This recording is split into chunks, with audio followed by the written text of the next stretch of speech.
full balance wasn't in my PayPal. Oh.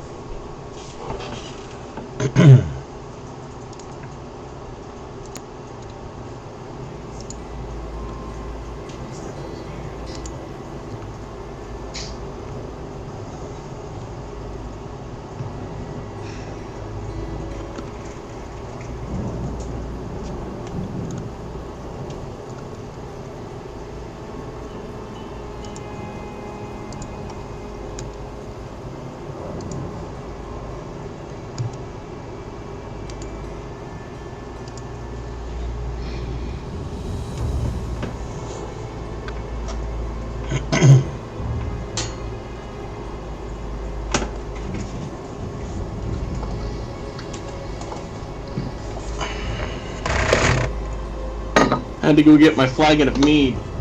Of course.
One doesn't change the modifier, 2 does.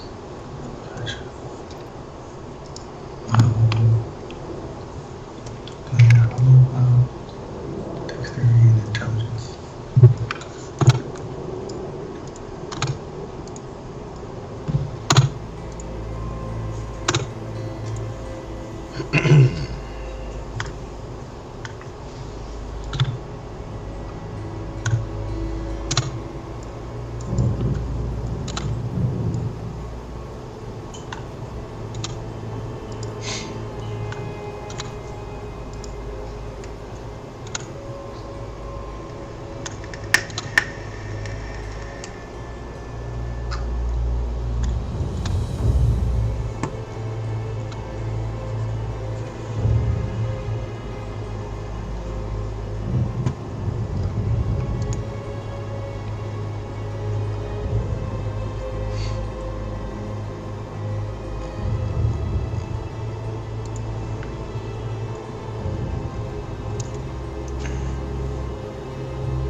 on both Skype and Roll20? No, I set Roll20 for video only.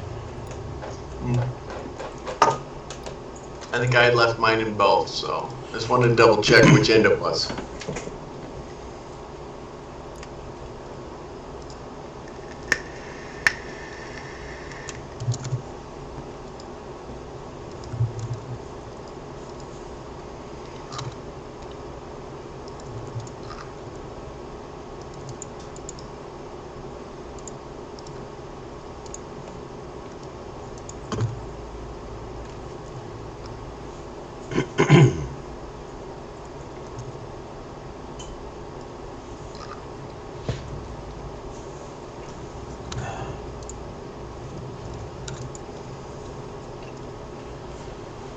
Yeah, I set Roll20 for video, or just for video only, and then I just turned off my video for Skype.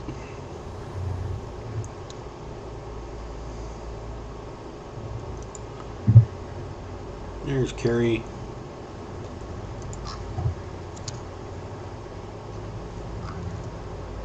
Hey, everybody. Hello.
I haven't heard anything from Carrie. I don't know if he'll make it.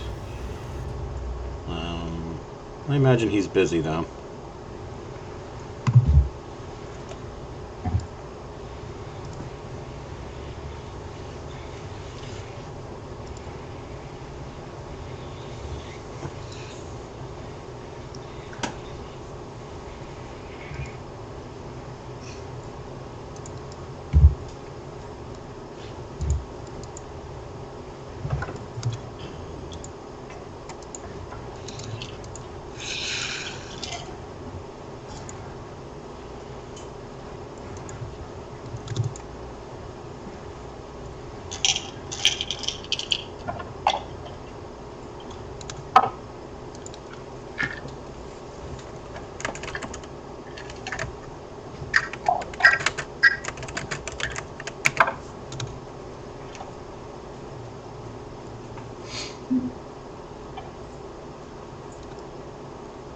I'm now drawing the utility kilt.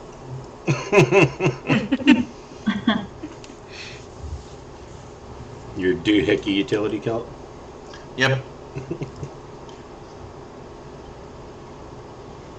So I have a really weird echo. What do I need to turn off? If you go into Roll20 and click the little gear icon in the upper right corner. Okay, click. And scroll down to it's at the very bottom. You want to change I want to, where it says I want to broadcast it to others, set to video only, and I want to receive from others, video only.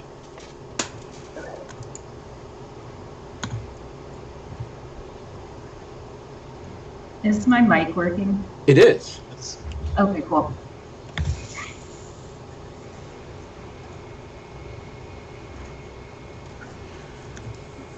And so, Billy and CL, you guys have a friend over? Yep. And she's going to join us? So, let's see here. very last minute decision, so they're probably throwing together the sheet now. Gotcha. Like 10 minutes goes like, oh well, he's gonna be bored for 4 hours. You want to just join the game? You can whip up a level 5 character in 10 minutes, right? Yeah, but D&D Beyond might not be perfect, but it's great for stuff like that. It at least makes characters that are playable. Not if I have anything to say about it. Right. Let's see here. So we're rolling up a fighter character for Brian, Cool. a 2-weapon fighter type person. You only get one. And so is he going to just share I have your so much computer, written down. or What was that? is he just going to share your computer, or does he have his own? Yeah, he's on mine. Okay. Not a problem.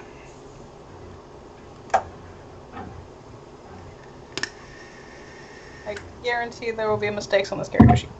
Oh, yeah. I won't know what they are.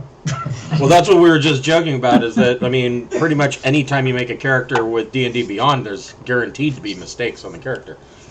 Mm-hmm. Without fail, every single character I've ever created with Beyond, if you backward engineer it through the books, you will find that Beyond makes mistakes. But, they had to come out with their dice rolling app before they go back and fix any of the stuff that was broken before. Because that's important. Of course. That's the most important. Yeah.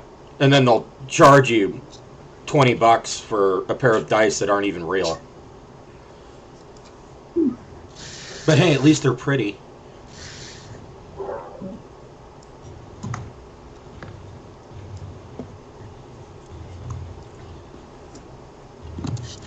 But like I said, even with the mistakes that it makes, at least the characters are useful.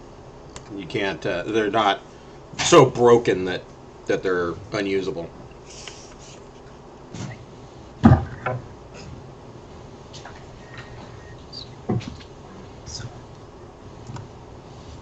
I'm old school. I'm analog. I still use pen and paper. Right? Me too. I do like to use the form fillable PDFs because I don't want a ring of mud breathing. That's why I'm all digital. Jeff can't even read his own handwriting. In my world.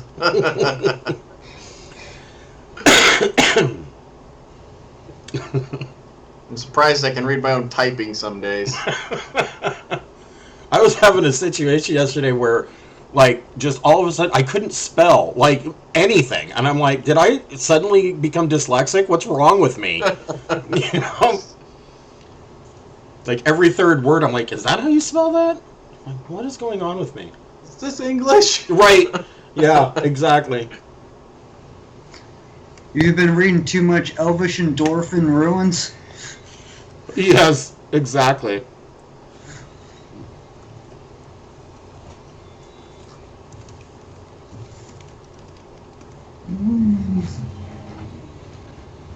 Oh, come on, coffee. Eat coffee.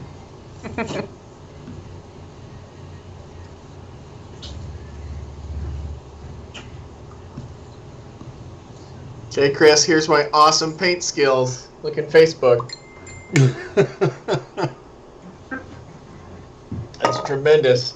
Oh, wow. Yeah, wow. That looks like something a stripper would wear.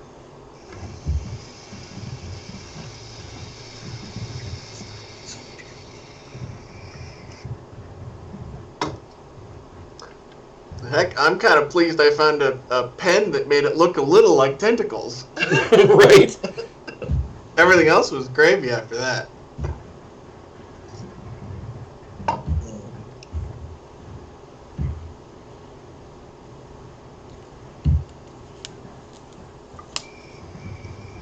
Yeah. Somebody on Twitter had seen the picture of the pen that I bought, and they're like, oh yeah, I've got a pen just like that, and then they show their leather-bound notebook, and it's like all perfect. It looks like, you know, it was scribed by a 13th century Catholic monk. And I'm like, I'm just writing with the pen like it's a frickin' ballpoint. You know, I'm not going to even open my book because now I'm embarrassed. I just bought it because I like the way it looks. Hold on, Cameron. I will send this to you. Thank you.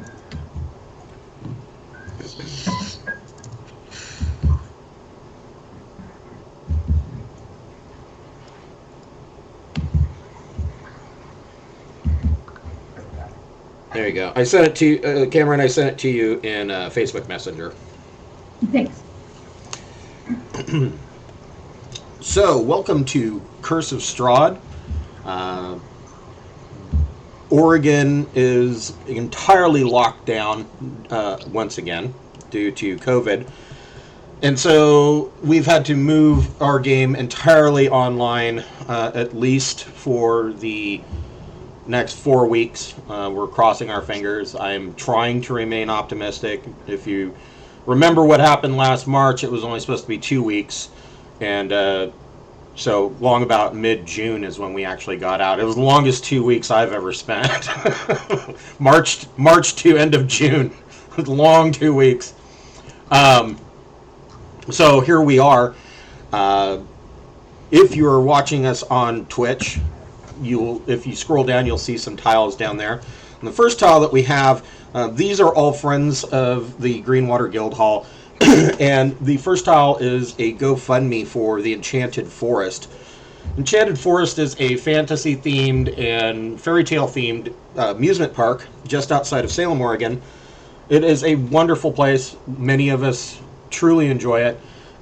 And because of the pandemic, they weren't able to open up for most of their season this last summer. And when they were finally able to open up, they were extremely limited. I think they were allowed to have groups go through, but the groups were limited to like 10 people. So they are financially hurting, and they tried to make a go of it, and now the season is over, and they have realized that they are going to have to ask for help, or else the banks are going to foreclose on the property. So anything that you could possibly donate, I know that everybody is strapped financially with the pandemic, but if you could give, even $5 will help them along their way. The next one that we have, you'll see a icon for TNC, and that stands for Talon Claw. Excuse me. Talon Claw makes beautiful wood DM screens and dice vaults. This is their dice vault here. It's quite pretty. And they just make wonderful products. And in fact, I have just ordered a set of drink coasters for the game room for the Greenwater Guildhall, and they are D&D classes on them, and one of them, of course, is for the Dungeon Master. And so yeah, I would definitely recommend checking them out. If you click on that, it will take you directly to their Etsy store. And likewise, you will see a tile for the Speechless Bard, and she and her husband make wonderful RPG products. He does handmade dungeon tiles, terrain, minis, things like that. He does excellent work. She makes handmade leather covers for your core rulebooks, and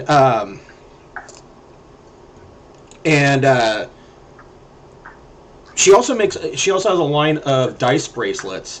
One of the more popular ones is the Pride bracelet, where each dice on the bracelet is a different color. Really very cool looking. So go ahead and check them out. And then last but not least, we also have sorry, I'm trying to do multiple things here. My brain is not functioning. Last but not least, we have the Fable Beard Company. They make beard products, as the name might suggest. And they have beard oils and balms and beard butter. And each of their products is fantasy themed on a character, and each character has a different scent profile. And so just recently they came out with Jack Frost, which its scent profile is pine, fir, cedar, and a peppermint chill, which I'm actually wearing it right now, and it smells wonderful. My beard smells like a Christmas tree. And they have Gingerbread Man and the Claws, which is, it smells like sugar cookies and vanilla frosting. So, yeah, they're fabulous products. Definitely check them out as well. So where we left off from last week, you guys were in the crypts beneath Castle Ravenloft, and you had just checked out the crypt of Sasha Ivliskova. Her crypt was just titled Wife, and she was a vampire spawn, and there was a large battle that took place in there. And you have previously you had rescued a werewolf from the dungeons, and I'm trying to remember his name. Hold on here. His name was Emil, and Emil told you that he was in the dungeons, imprisoned, because he led a insurrection against the alpha of the werewolf pack, and Strahd had him imprisoned. And he says that he knows a way out. In fact, you had already found there's a false crypt that is actually behind that crypt. It is actually a tunnel and leads out to the base of the rock spire that Castle Ravenloft sits atop. And that is way out of the keep. So, you had left off outside of the crypt of Petrina Velkovna, and it is just simply labeled Bride. Would you like to continue exploring the crypts, or would you like to escape? That is up to you. About how many more crypty things are there? Oh boy, there is a lot of crypts. Are there any more brides? Or ex-wives? Oh, there's always more ex-wives for Strahd. Let's see here. Yeah, there's a lot. There's roughly 40 crypts in here. I mean, we could spend probably 2 or 3 game sessions just opening up rock doors. I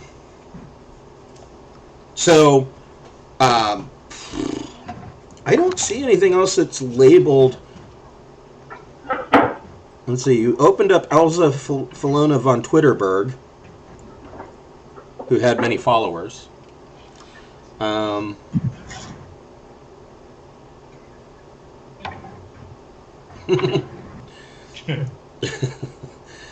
Just reading some of these crypt names are quite hilarious.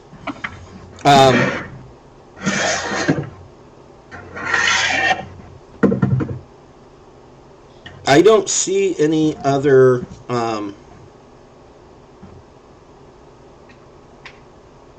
brides. Nice. No, that's not to say that there aren't more. I just don't see any more. The other thing that you found from previous game is that you have a clockwork little man that is following you around named Piddlewick 2. Oddly enough, you do find a crypt that is labeled Piddlewick, Fool of Dorfinia.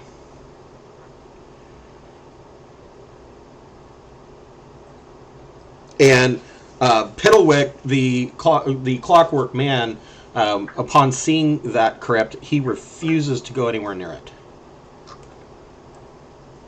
Not like he's scared of it, but more like he's disdainful of it. He doesn't want to see it, doesn't want it in his presence. So what would you guys like to do? Well, my thought is if we escape, Strahd might just chase us down on his nightmare anyway. Possibly. But, I mean, that is a possibility, but I would say the feeling that you get, the whole reason for bringing you here is more that Strahd's just messing with you. I mean, if he wanted to, Strahd could pretty much kill you guys at the drop of a hat. Yeah. So, it literally, he's just messing with you. Throwing his weight around, as it were. Well, didn't the toy guy want something to do with the Piddlewick dude? Yeah, you were told by Blinsky that he would be, if you were to find the Clockwork Man in the castle, that he would be extremely pleased to see him. He doesn't necessarily want to own him, he just wants to examine him. Would Strahd let us leave to show Blinsky the Clockwork Man, or no?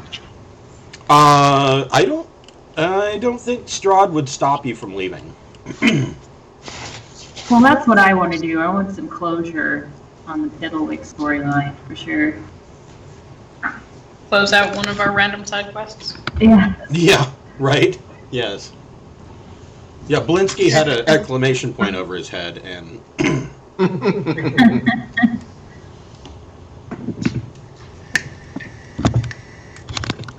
So you guys want to bag the jester and run? I do. I want to ram. I mean, assuming at some point we'll probably be back, and those crypts will still be there if we decide to raid again. That is true. Yeah, you guys also found... Yeah, a lot happened. You guys also found the Sun Sword, which I believe is in Pepperell's possession right now. Yep, I got my lightsaber now. Yes. And so, CL, have you... Does your friend's character have a name yet? Probably not. And it would probably give the entire adventure to come up with a name. Right. He got amnesia. He doesn't remember. He's that guy. He's a red shirt? How about we just name him Brian, and we'll leave it at that. That works. Okay. I'm just putting him into my initiative tracker on my tablet here. So, all right. So let me get back to.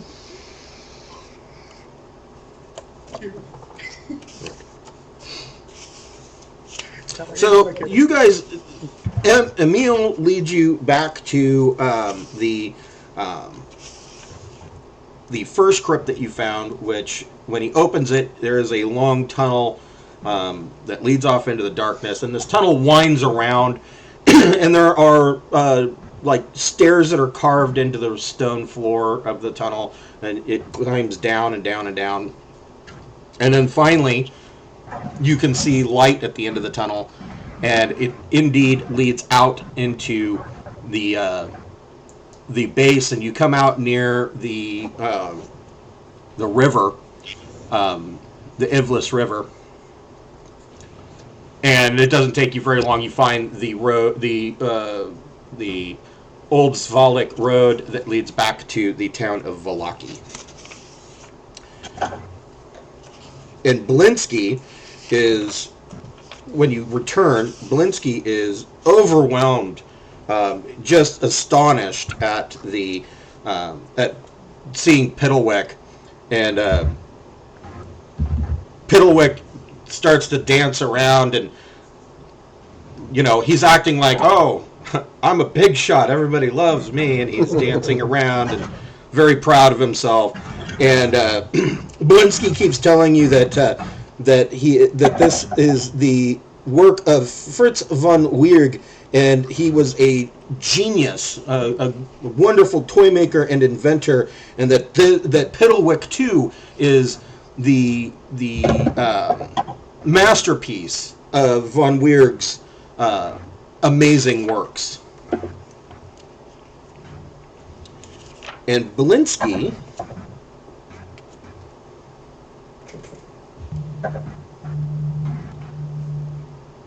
really doesn't have anything to truly reward you with. However, he does give you a little stuffed Strahd voodoo doll with a set of 10 pins that you can stab into it. Oh, cool.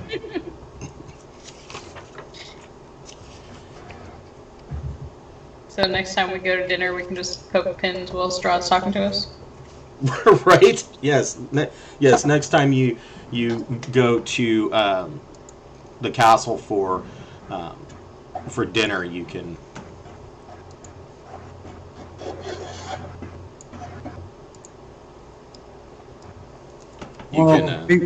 If we run out of pins, I could let my zombie head chew on it for a little while. Yes, your Strahd zombie head that has been now attached to your stuffed doll. He goes no. So let's see. Chisim is not here. Okay. So the other thing that you had heard is that the last time you were in Vallaki is that there were the Vistani camp outside, just outside of the walls of Vallaki. There were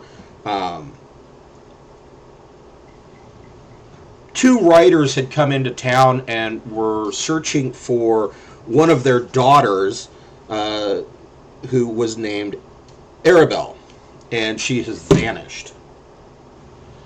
But that was essentially yesterday that they had come in, and they've been searching all throughout the woods.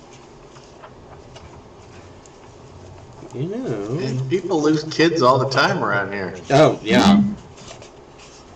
Has Well, she recently it wouldn't gotten be any so much a pie? problem if they weren't so delicious. Yeah. What was that question?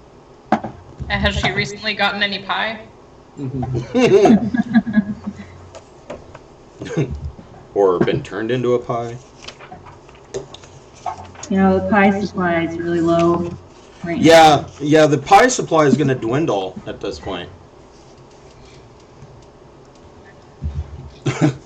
Like the meme that I posted about, okay, so we decided to burn down the windmill, and it's about that time that you can hear the cries of the children inside. What? The what now? Yeah, the what? So, yeah, you were back in town. Things have quieted down. It is now the next morning, and things have quieted down in Vallaki since the whole situation with the Burgermeister, who ended up being killed, and his wife and Isaac Strozny carried his body back to the Burgermeister's mansion. You are under the assumption that put Lady Wachter in control of the town, but there's no outward signs that has actually transpired. People, when you come back into Vallaki, you see that the town guard, the town watches, they're on high alert, and the people that live in the town have kind of sequestered themselves inside.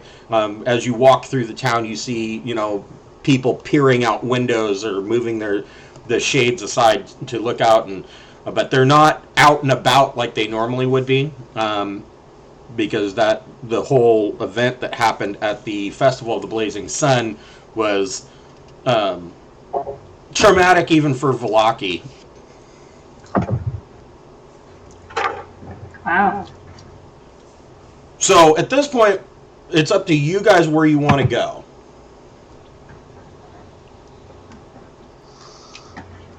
I wanted to go to the winery, see why there's no good wine anymore.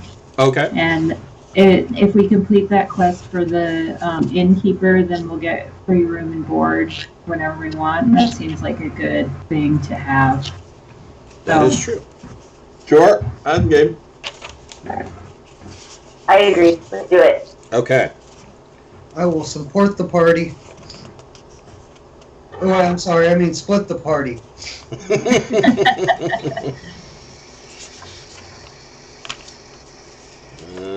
Hold on here.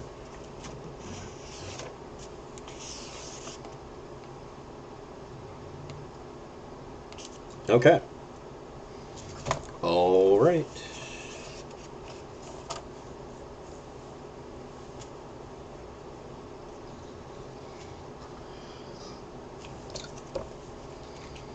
Have we had a long rest since we left the Strahd Castle, or are we still the same day? It's still the same day for you guys. Did you want to? Did you want to stay a night and rest up at the Blue Water Inn, and then travel out in the morning, or what did you guys want to do? I'm good. I was just checking because my hex is 8 hours, so I wanted to know if I needed to worry about spell slots or not. Ah. I'm okay if everybody else is. Yep. Okay. All right. All right. So you head out.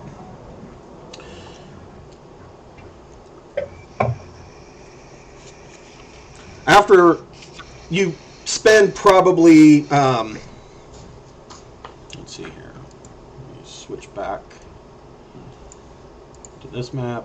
So the Wizards of Wine Winery is actually right here. So you spend a good amount of time traveling from here to here, and as you finally approach, when you get to this fork in the road, there is a sign with an arrow pointing, continuing down the road, and the arrow says Kresk, and then there is a sign pointing down the fork that says Wizard of Wines Winery. And so after a half mile, the road becomes a muddy trail that meanders through the woods, descending gradually until the trees part, revealing a mist-shrouded meadow. The trail splits. One branch heads west into the valley, and the other leads south into the dark woods. A wooden signpost at the intersection points west and reads, Vineyard. And that's all it says. Mm-hmm. A light drizzle begins to fall. Unpainted fences blindly follow the trail, which skirts north of a sprawling vineyard before bending south toward a stately building. The fog takes on ghostly forms as it swirls between the neatly tended rows of grapevines. Here and there you see rope-handled half barrels used for hauling grapes. North of the trail is a large stand of trees. A man wearing a dark cloak and a cowl stands at the edge of the trees, beckoning you. So there's this guy standing just at the edge of the forest, and he's got he's wearing almost like a it's not even really a cloak, it's more like a duster, an oilskin duster, and the cowl of it is turned up, and he's motioning you to come toward him.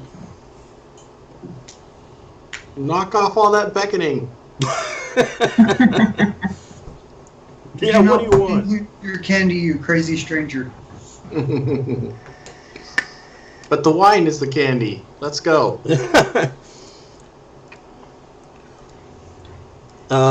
So, as you get closer to him, you realize that he's not alone. And in the forest, there are 9 people standing around. And they're all of varying ages, male and female. And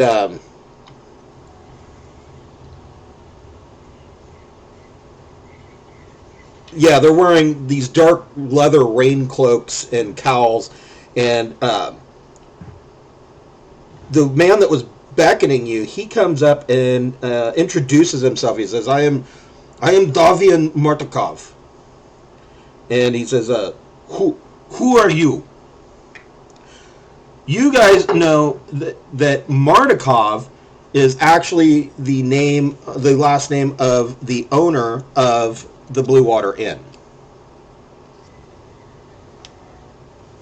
So we could tell them that who we are and why we're there.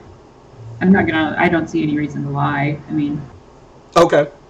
I So, also don't see any reason to disclose who we are. Like, why do you want to know? This is yours. so he tells you that you can't be too careful in these times. My vineyard has been raided. My winery. There are raiders that come and take things constantly from us, and I have to be careful about who is coming up into my vineyard. Oh, so this guy's the one that runs the vineyard. Right. And he introduces Adrian, his eldest son, Elvir, his youngest son, Stefania, his adult daughter, and Dag is Stefania's husband. Yeah, the family runs the Wizard of Wines Winery, and he tells you that that right now they are not able to go into the winery. They have been displaced because these raiders have taken over, and so they're having to rough it out in the woods. Living on grapes. Yes, living on grapes and wine. Sounds like we should. They give all them suffer from diabetes. Man, how y'all gonna let some people just take your house from you? That's sad. That's very sad. If you buy us wine for life, we'll free your home. Can they tell us anything about the raiders that's helpful? So he tells you that that the winery has been invaded by druids who are loyal to the devil Strahd, and with the druids have summoned twig, needle, and vine blights, and so the winery is pretty much overrun at this point with blights and hippies. I fucking hate hippies. Why didn't they call exterminators? I don't know. I always imagine druids probably smell like either feet or really good cheese. So we shouldn't set the whole place on fire? Probably not. Does Helga tell him that you were sent here from the Blue Water Inn? Yeah. So he tells you that. Hold on, I don't remember the guy's name. There's so many names. What is his name? His name is. They're all named John. Yep, Bob. One of the kids in one of my other games had a character named Bobbert. I'm Larry, this is Daryl, this is my other brother Daryl. Yes, exactly. It is...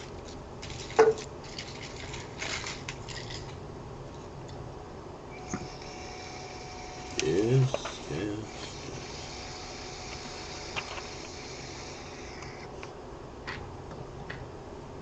So, the owner of the Blue Water Inn is named Erwin Mardukov, and Davian tells you that is his brother, and the reason. So, the winery, he explains, there are three types of grapes that the vineyard grows, producing three different types of wine. The lowest grade of the wine is the Purple Crush. Then there is, the is it the Purple Crush? No. Purple Kush. Purple Kush, yes. That's the good stuff. If that's their lowest quality, dang. Yeah.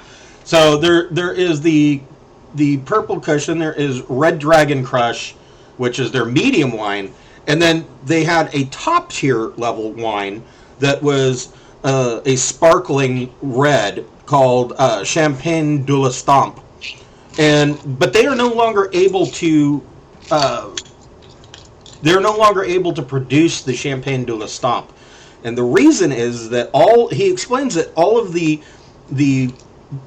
grapes that grow in the vineyard are produced by magic stones that he planted, and somebody has come and stolen one of the stones, and he fears that the druids are here to do the same to the other two stones, and which will then put his winery completely out of business.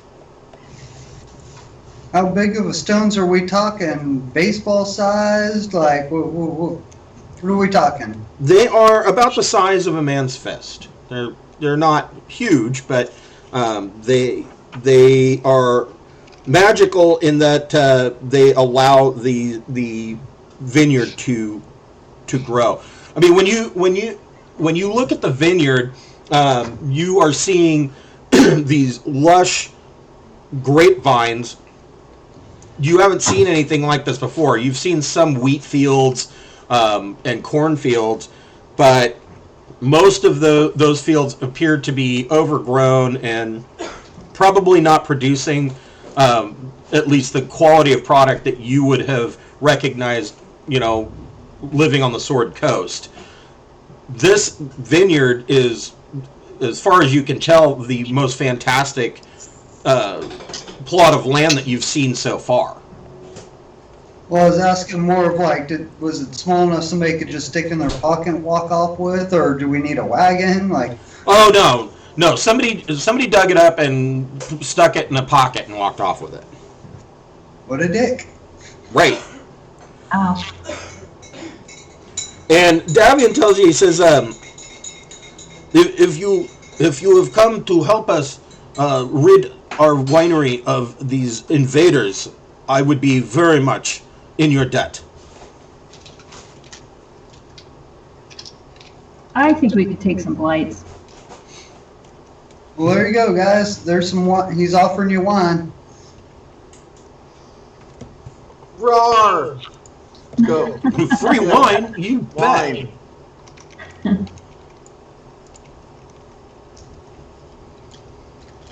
And I promise I'll try not to burn the place down, but I can't make promises. So, just to make sure I got everything straight, there's missing Arabelle, and then there's Dying Winery. Right. Okay. And Arabelle's been missing for a day. Right. Arabelle has been missing, yes.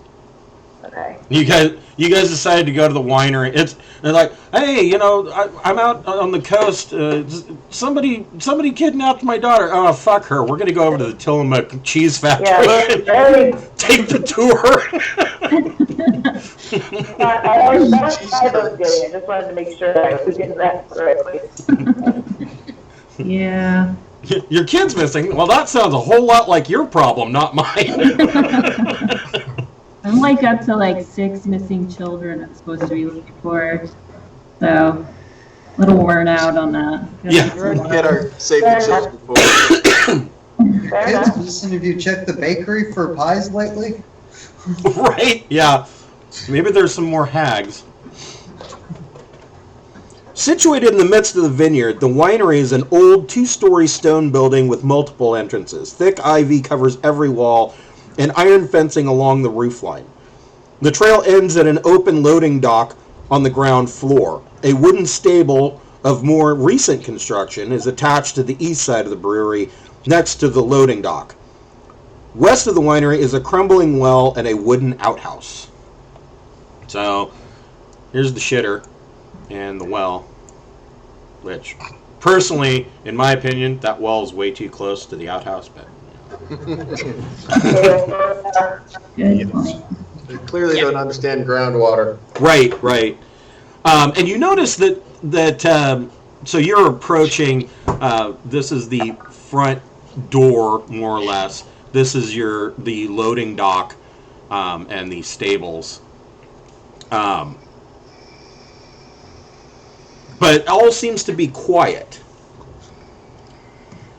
And then you hear the rustle of dead vines all around you. Inhuman shapes emerge from the vineyard, their limbs cracking as they trudge forth through the mist and rain.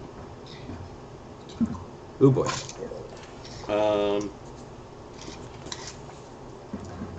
Everybody make a perception check.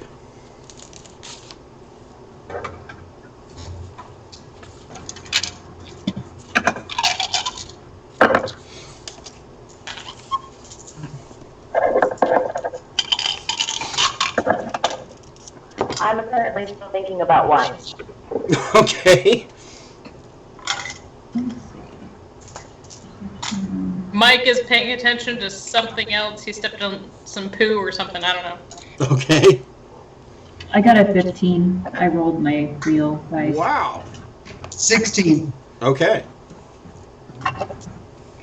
Pepper got a 19. Yeah. Okay. All right. So Pepperell and Carice the Third and Helga, you can see that around the edges of the from over here and over here, you can see that on the ground there are dead vines, and these vines kind of start to form short little humanoid frames that start to trundle toward you. You count about 30 of these blights.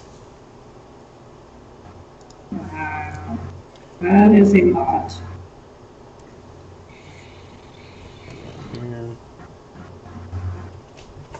I will cast Thaumaturgy as a quake for an intimidation upon seeing them. Okay, so I'm sorry, you're going to do what? I can't remember how to pronounce this thing. Thaumaturgy? Yeah, but as the quake version, to do the little ground tremors, Oh, okay. do that as an intimidation to scare away the vermin. Okay. Hold on You want me here. to roll intimidation? Sure. My Oh, cat nat is- 20 plus 7. Wow. Way to go. I like my metal die.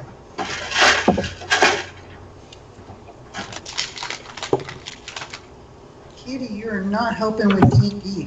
No, you're not.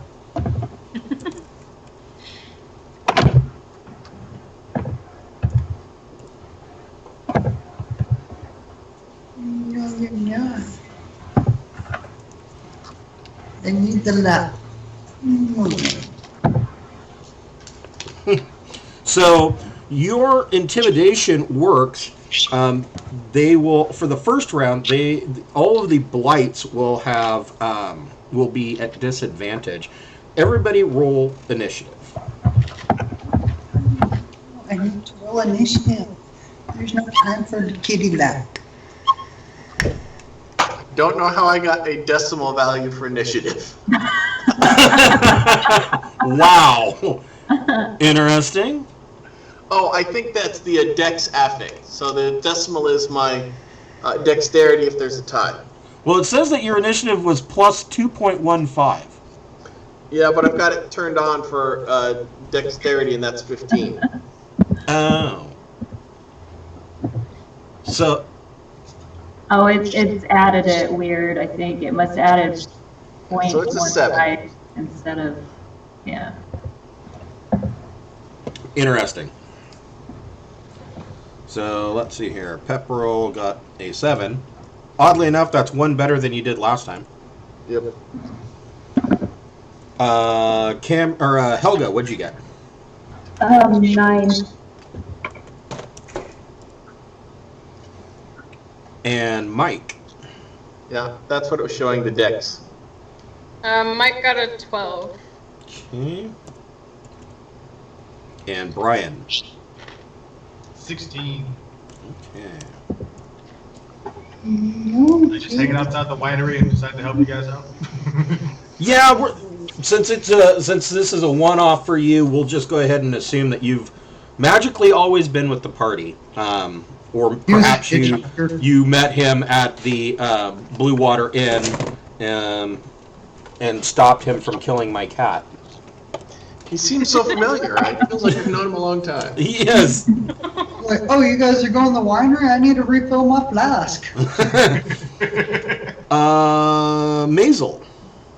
16.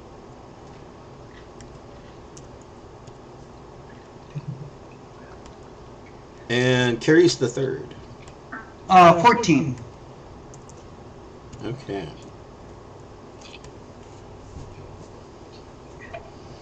So the Vine Blights got a whole whopping 19 on their Nish. And they are going to attack. How many of these guys are there? There are only 2 Vine Blights, so that's not terrible. And they, well, they're going to use the dash action to be able to move 20 feet and to get into combat with you, but that's all they can do. So, Brian, it is your turn. You can attack these Vine Blights because now they move to you, but they were unable to do anything else. So, what would you like to do? They're just waving around in my face. Hello. Hi, Yeah. They run up to you and stare at you. Back, I say back. Yeah, Vine Blights only have a speed of 10 feet, so, you know. Well, Well, then I guess I will attack the closest one to me. Okay.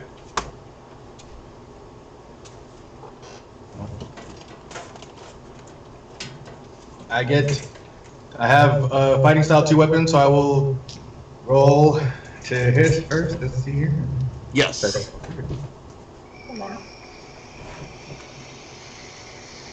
Rolling for the first attack.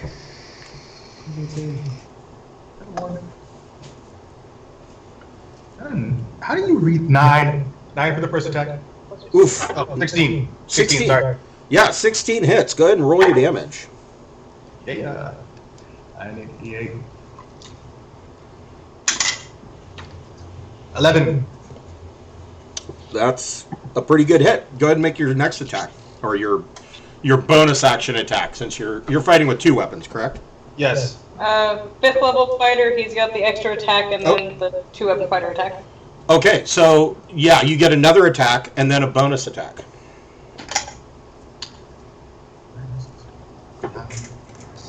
16. Same. Yep. Same. That is a hit. Roll damage.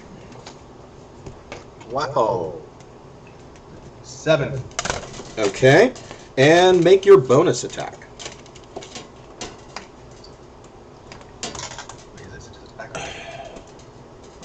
19 plus 7, 26.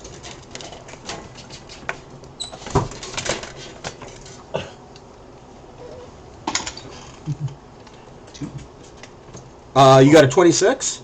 Yes. Yeah, go ahead and roll your damage. 4 plus 4, 8. Okay, so you see this new fighter that has joined your party, and he just whoops the shit out of this Vine Blight and kills it. Maisel, what would you like to do? There's one more Vine Blight that's within melee range. Within melee. Okay, I was going to say, is there a battle map? But no. So, I'm going to do my short sword. Okay. So that's 19 to hit. Yep, that hits.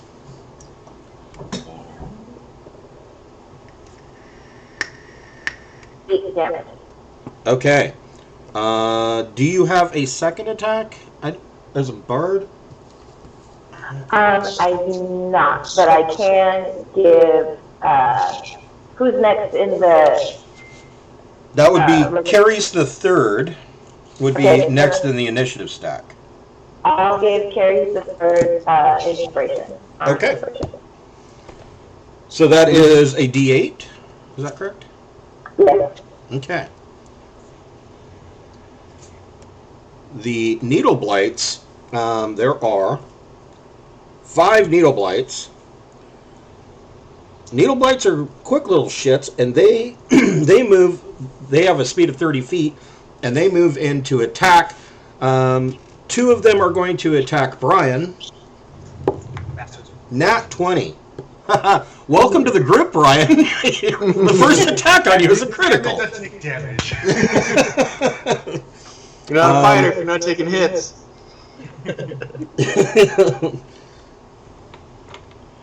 And they do 2d4 plus 1 damage.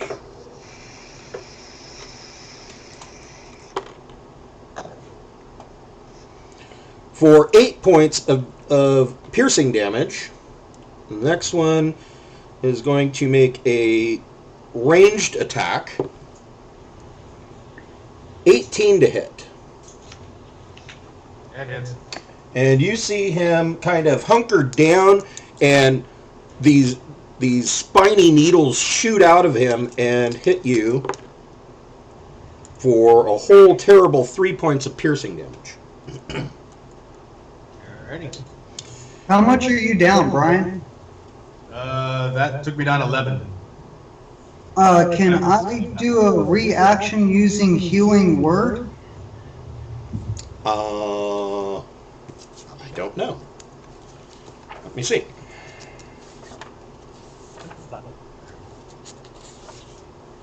Which one?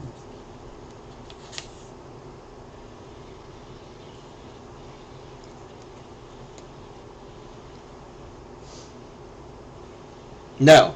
Healing word is 1 bonus action. Oh, it's a bonus. That's right.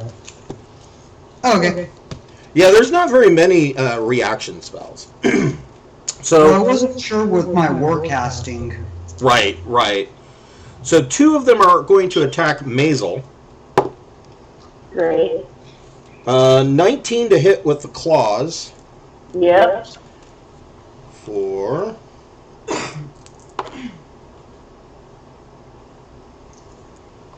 6 points of piercing damage. Okay. And they're going to claw you again. But they're going to miss with a 6. Sweet. Thank you. And then the last needle blight is going to attack Pepperell. Okay.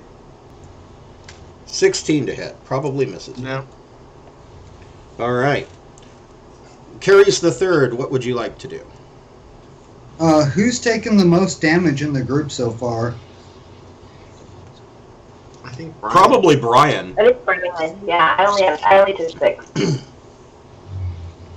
Give me 1 second. No, can't use Bardic Inspiration for that, but I will do this. First, I will cast Firebolt at, I don't know, whichever one looks the closest. So Brian has a Vine Blight and 2 Needle Blights that are messing with him. I'll hit one of the vine, or the needle guys. Okay. They're the arrows, right? The ranged? Yeah, they throw needles. Yep. Yeah, I'll hit one of those guys. Okay. Take away one of the... that's gonna be 13... 19 to hit? That hits. I don't know why, but this just cracks me up. Needle Blight, medium plant, neutral evil. Yes, the damn evil plants. Let's see, 6 damage for a firebolt. Okay. Then as a bonus action, I will cast Healing Word on him now. Okay. And that's going to, let's see, where's my D4? Come here.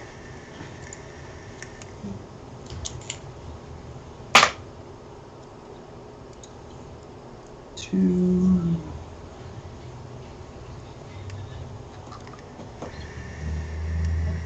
For 4 points of healing. Okay. So Brian gets 4 points back.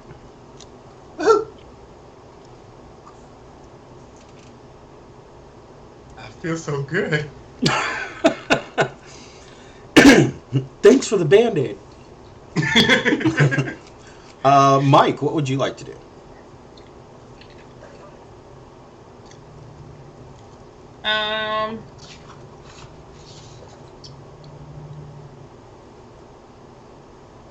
Is there one that is 20 feet away, or are they all close? Yeah, you could do a 20-foot charge if you'd like. Yeah, I'll do my Goring Rush, 'cause that's always fun. Okay. That would be a Needle Blight. He's the one that shot quills at Brian. I hit it with my face for a 23. Yeah. That hits. 6 damage. And I have a second attack, so I guess Great Axe. So your 6 damage kills that Needle Blight outright. Well, then I'll stomp on it and squish it dead. You could take a 10-foot. If you can move an additional 10 feet, you can make your axe attack on another blight if you'd like. I absolutely can make another 10 feet. Okay. That is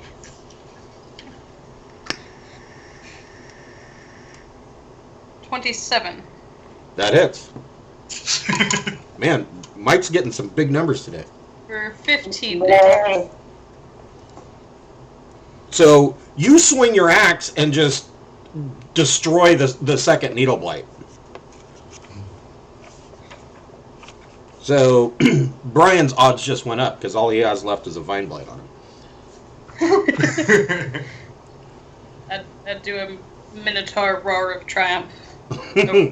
Wig. Helga, what would you like to do?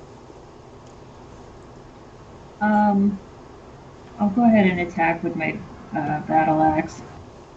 Okay. Let's see.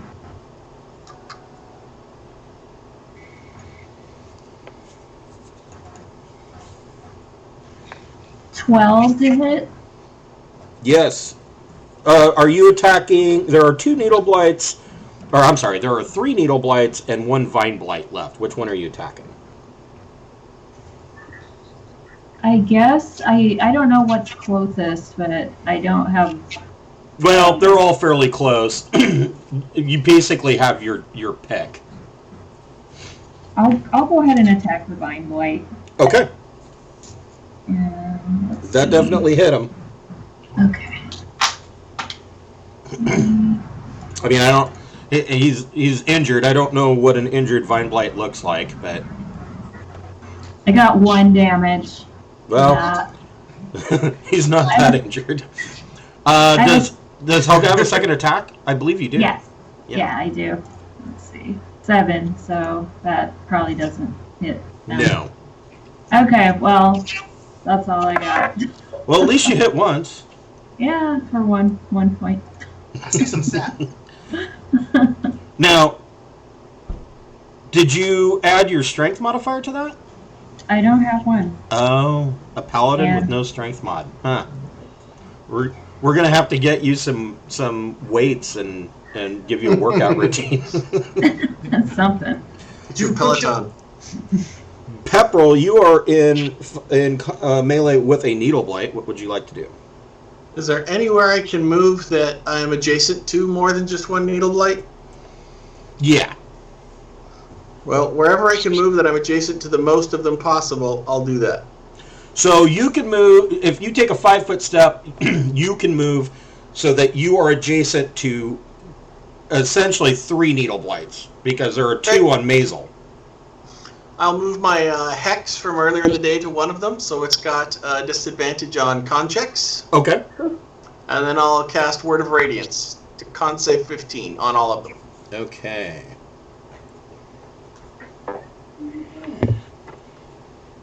Allow me to... So 1 has disadvantage, but the others do not. Wow. So the one with disadvantage gets a 15 on a save.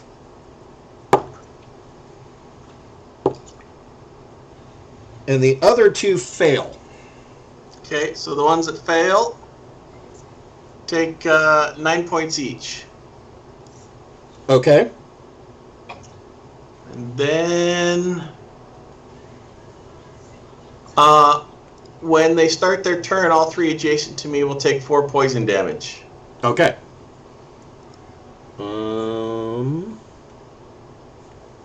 Yeah, okay. All right. Is there anything else you'd like to do? That's all for now. Okay. Moving moving at 20 feet, 24 twig blights arrive to join the battle. How am I going to divvy this up? Make them all attack one at a time. It's the most efficient way. Yes.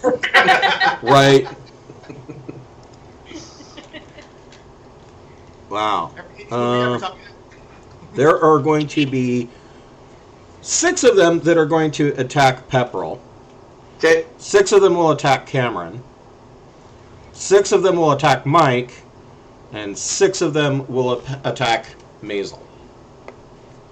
Yes, that's 24. Okay. Math's hard.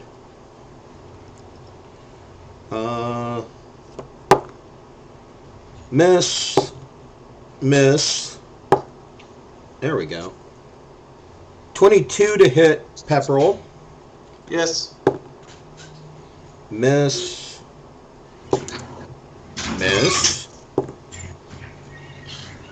And 23 to hit Pepperell. So you got hit twice. I'm not going to waste a hellish rebuke on these tards. Right. For a whole whopping 5 points of piercing damage. Woohoo! They are scary indeed. That ate 5 of my temp hit points. And 6 of them on Helga. A 13 probably misses. Yeah, misses. 16 to hit. Misses. Ugh. Nat 1. You get to make a reaction and attack. Alright, let's see. 16. Yeah, that hits. Okay. With it rolled a 1 again for the damage, I think. Let's see. Yeah, it's. Wait a minute. I'm rolling the wrong thing. Hold on. Sorry. Oh, a 4. I got 4 points. Okay, so you swing out with your axe, and the twig blight goes to attack you, but misses terribly, and you just destroy him immediately. So now there's only 5 on you. Nice. That's a miss. That's a miss. And another miss. You know what? I think this dice needs to be retired. I keep it. I think it's doing just fine. Yeah. There will be 6 of them on Mike. 17 to hit. Dang, that hits. Miss. Oh, come on. Miss. 18 to hit. And a miss. No, 2 hits. So, a whole whopping, terrifying 7 points of piercing damage. Ow, I got a splinter. And the 6 on Maisel. Nat 20. We'll go ahead and do that one first.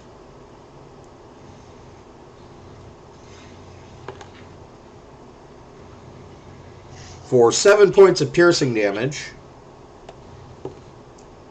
Miss. Nat 20. Wow. I am beating up Maisel with the twig blight. For 5 points of piercing damage. Miss. And miss. Okay.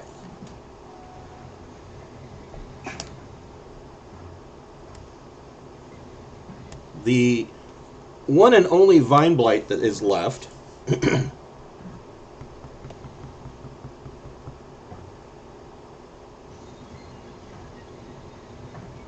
is going to attempt to constrict Brian. 14 to hit. Yes. Hit. Oh, miss. Okay, so he misses, and it is Brian's turn.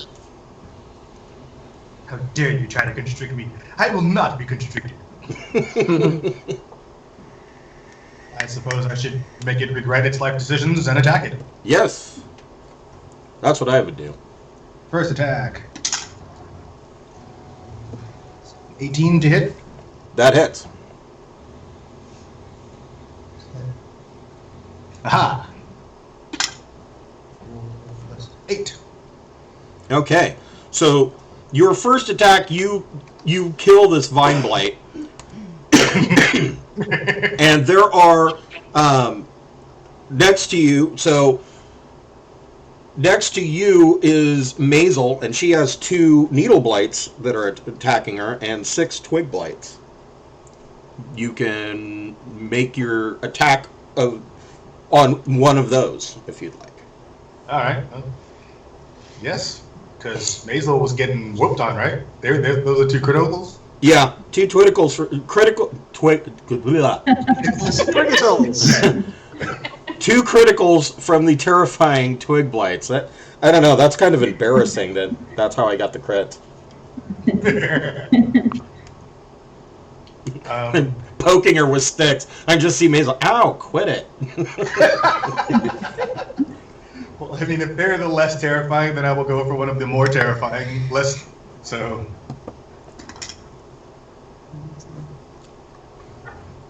Say. Can't read the die. 5 plus 7. 12. That hits. Hey. 11. And you kill one of the Needle Blights. Nice. And did you want to make a bonus attack on the other Needle Blight? Heck yeah. And that is a 24. That is a hit. 5.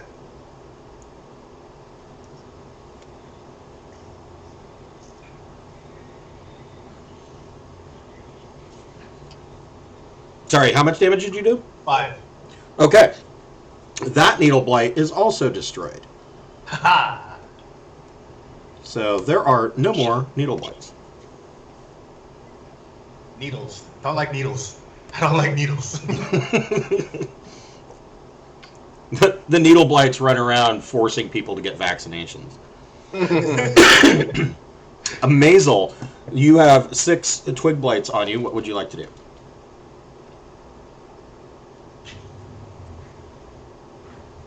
Actually, Maisel, make a insight check.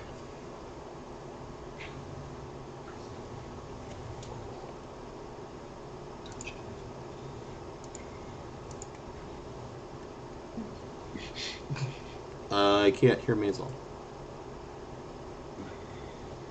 Rolled it in the. Oh. I rolled it in there. It's at 12. I Okay. accidentally rolled it. So on your 12, you get the feeling that these Twig Blights, they look awfully dry. They look like kindling. If only there was someone who was good at lighting things on fire. While I sincerely hope that someone decides to blaze up, I'm going to use my short sword to Okay. take his way. All right. 'Cause I don't have any magic fieriness other than my spirit. Wow. 22 Nice definitely roll. hits.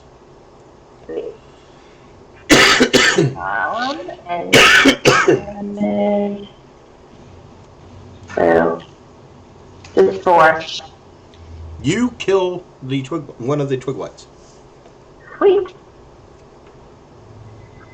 And actually, I'm sorry, you didn't have 6 on you. You had 5, so now there's only 4. Even better. And did you want to do anything with your bonus action? No, I think I'm pretty well situated. Okay. Curious the Third, what would you like to do? One quick question. Mhm. Does my arcane meta magic quicken spell allow me to use that as a for a cleric spell?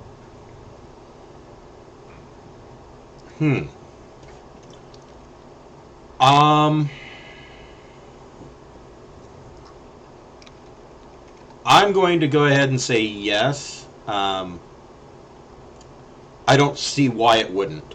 I mean, there probably is a rule that says that it doesn't, but let me hold on here. So let me take a look. You're a sorcerer, correct? Yeah, sorcerer cleric. Okay. While you look that up, for my main action, I will circle around to the side of Maisel. It's the one that still has the 4 on her. Okay. And is there a way I can position myself to take out as many as I can with burning hands without hitting her? Yes. I will do that. It does not say anything specific, so I'm going to go ahead and say, yeah, you can do that, because all it says is that spend 2 sorcery points to change the casting time to 1 bonus action for this casting. So it doesn't matter. Whether it's arcane or divine. Doesn't matter. Yeah. Cool. Well, for my main action, I will do that first. Okay. So you're casting Burning Hands, right? Correct. So they get a Reflex dex save. save. 14 to save. 14 does not make it. All right. DC is 15. Womp womp.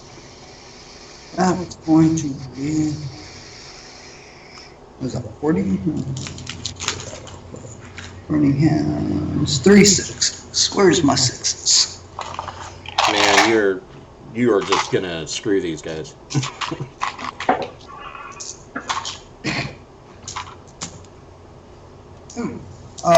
10 damage?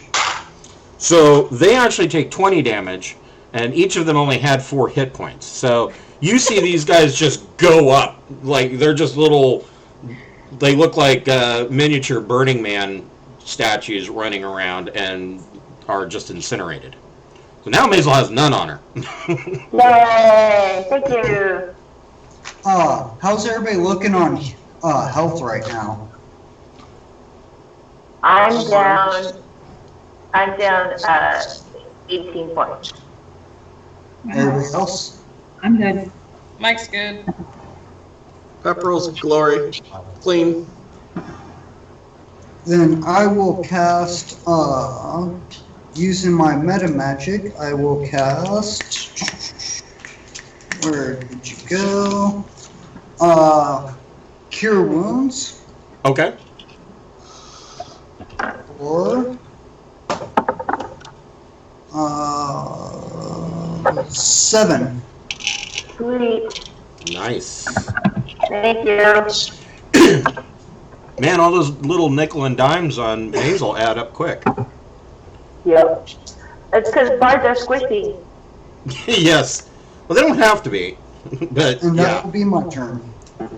Okay. Mike, what would you like to do? You've got 6, or... No, you have 5 twig blights on you. Well, I can try to get rid of 2 of them. Go for it.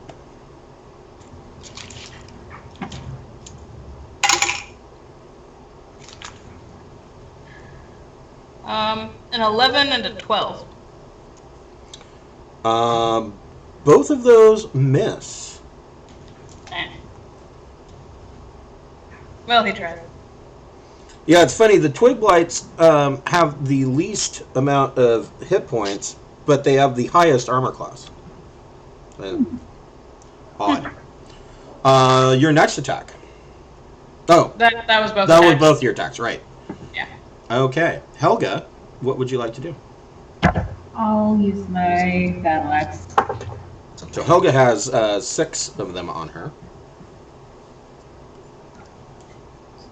So that's 12, and I rolled 19. So the 19 hits. Okay.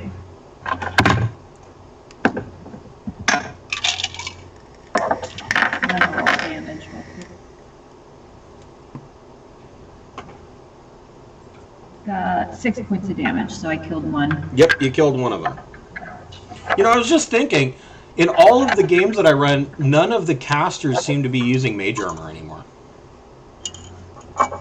It's very, very odd. Pepperell, what would you like to do? Has it been the Blight's turns adjacent to me yet? No, Okay. they go after you, actually. Okay, well, so I'm totally surrounded now? Yes. Perfect. You've got 6 blights, twig blights on you. What happened to the one from the first turn? Brian killed him. Okay, just checking on the count. I will move my hex from one of the ones that died to one of the blights on me, and I'll do Word of Radiance again, so con DC 15. Okay. Oh, man. Failed. And all of the other ones failed. They all take 11 points of Radiance. Yeah. They're all dead. All of them just kind of explode. There's sticks blowing out all over the place. Then I will use my move to get to the next spot that I can be adjacent to the most on their turn. Okay, so that would be your choice of either you could choose Helga, Mike, or Maisel. Maisel. Okay. And the beginning of their turn, all the ones adjacent to me take 4 poison. Okay, and they all die. So I think that's enough for my turn. yes, so there are only there's only 10 of these blights left. So I'm kind of designed to move through a mob of really weak creatures and just take a step and kill more and take a step and kill more. Love it. Give me an army of kobolds. That's a good day. Done. okay. The twig blights, let's see. There are 5. No, there's only 9 of them left, actually. The twig blights are going to make. There will be 4 attacks on Helga, Okay. 4 attacks on. No, there's only 8 left. So there will be 4 on Helga and 4 on Mike. Oh, shit. Helga, you get an attack of opportunity. Yes. Yeah, alright. I got 8, so I didn't. Nope, that is a miss. Miss. 1 hit. 23 to hit Yeah. for a whole terrible 2 points of piercing damage. Look out. Okay, I'll write that down. Look out. I will make a note of this. And there will be 4 attacks on Mike. Miss. 14 to hit. Miss. 19 to hit. That hits. And you take 5 points of piercing damage. But the last one that makes his attack, he crit failed, so you get an attack of opportunity.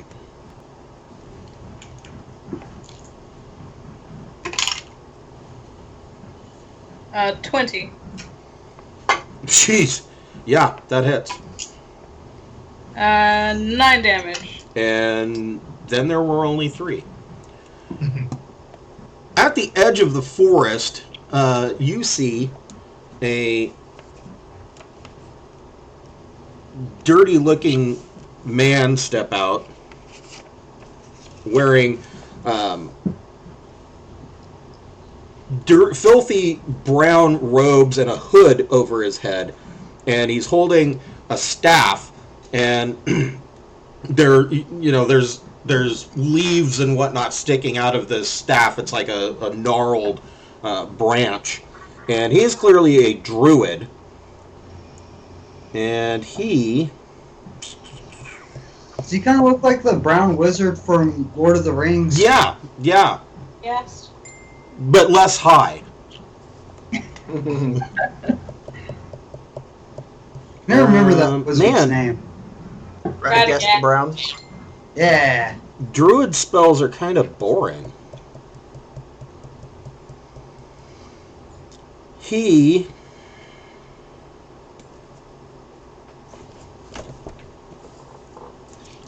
Let me see what he's going to do.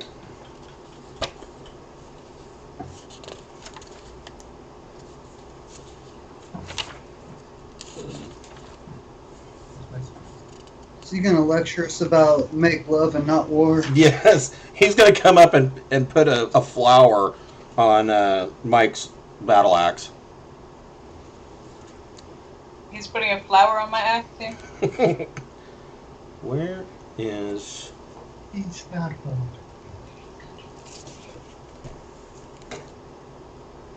There it is. Oh, excellent. So, as his bonus action, he casts Shillelagh on his staff and moves his 30 feet.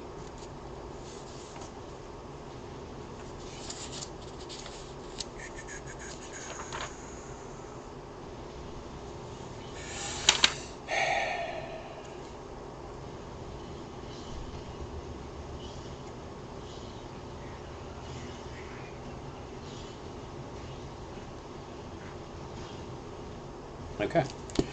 And he is going to take a swing at Helga. Alright.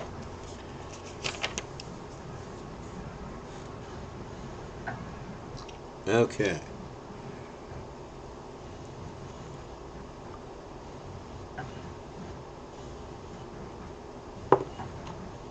$19 to hit.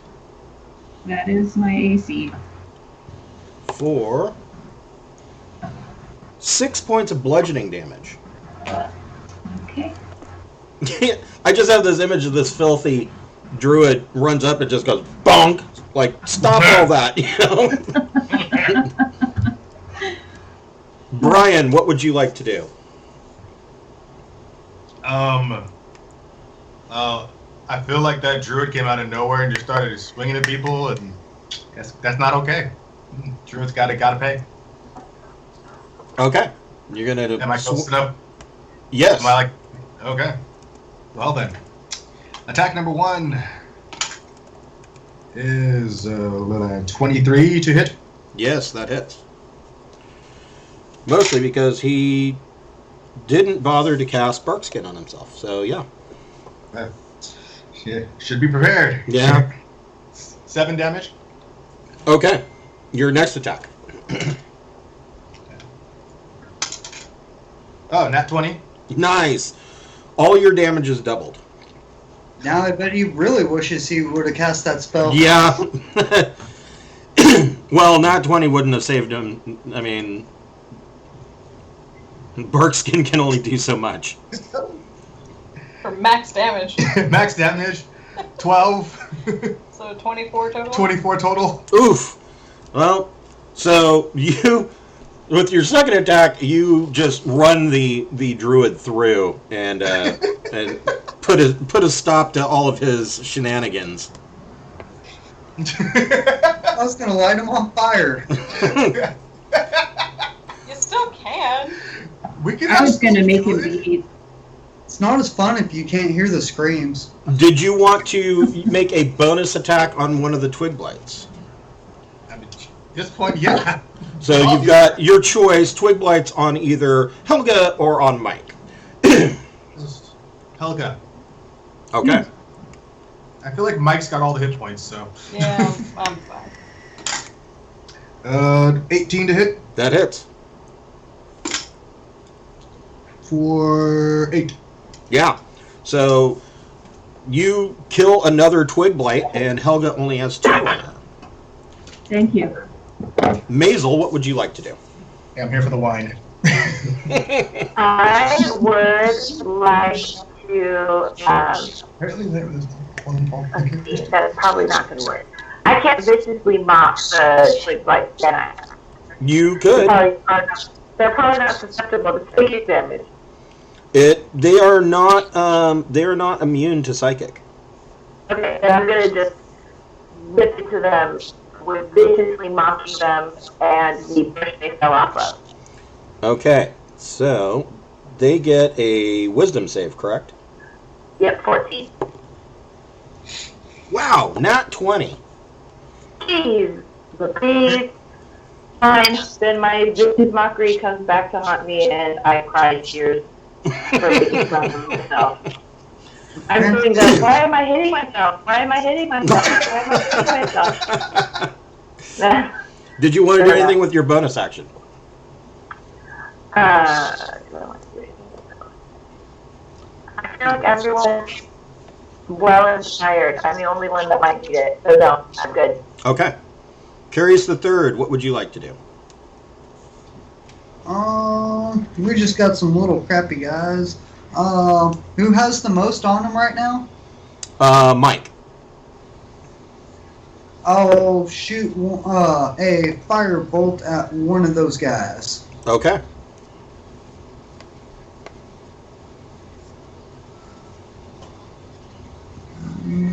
For 16 to hit. Yep. Here's my D10. For 6 damage. So you hit this guy with the firebolt, and I mean he would have died anyways, but you actually do 12 damage, and he just goes up like you poured gas on him. Poof. Is there anything else you'd like to do? No, that's about it. Try Okay. not to waste all my spell points for now. Okay. And Mike, what would you like to do? Stop getting hit with splinters. Yeah. Every time I hit these guys, I get splinters. 17 with the first attack. Yep.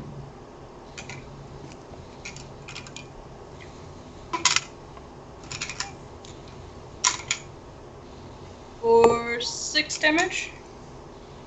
Yeah, you kill him. Ah! Second attack is much, much higher than that. 27 Oh, yeah. for 15 damage. Okay, and you kill him. How's that?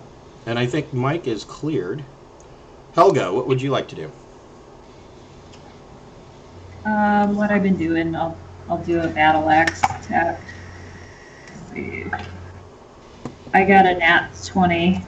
Nice. That was my second roll though. My first roll was a 6, so I don't think that hit. So No.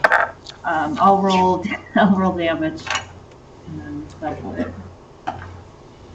Rolled a 3, so 6 points. Okay, so you kill that twig blight, meaning there's only one left. Pepperell, what would you like to do? How far away from the druid am I? Druid's dead. Oh, Brian missed it. just messed him up. Obliterated him. Yeah. Okay, so I'll just for fun lightning lure the last twig blight. First, I'll move my hex so it's got disadvantage on strength saves. Strength DC 15. Okay.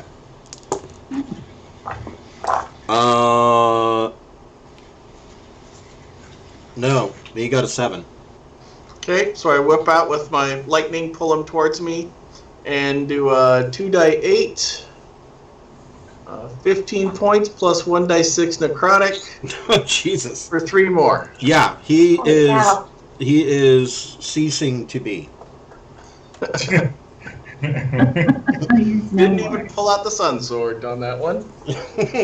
Nice. Well, when you don't have to,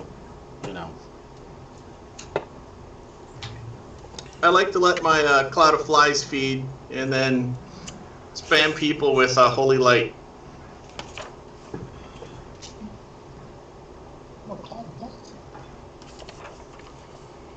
So this all took place right here. And you've got this closed door, and then of course there's the loading dock and the stable. What would you guys like to do? I want to look in the stable real quick before we go inside. Okay. Sure. Loot the druid in case he has one of those stone things. Good idea. Oh, you want to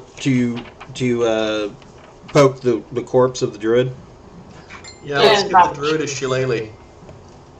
Pick him up by the ankles, shake him out a bit. You find... You don't find a stone, but this druid has 5 silver pieces on him. Do the silver pieces smell as bad as he does? Or Pretty much, yeah. Oh, well, I don't know if I want them then. Hey, they might be stinky, but they still spend.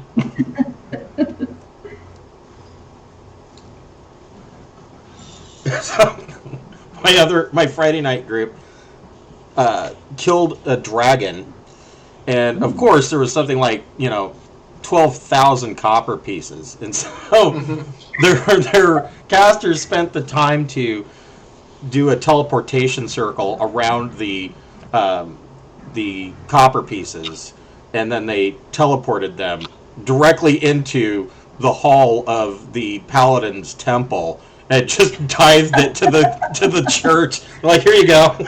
We don't want them. So I'm paying my tithe in nickels. Yes, It's a jug full of pennies. Yeah. Those poor priests having to sit there and count them. They got little paper rolls. Okay, well, I guess we got to get started.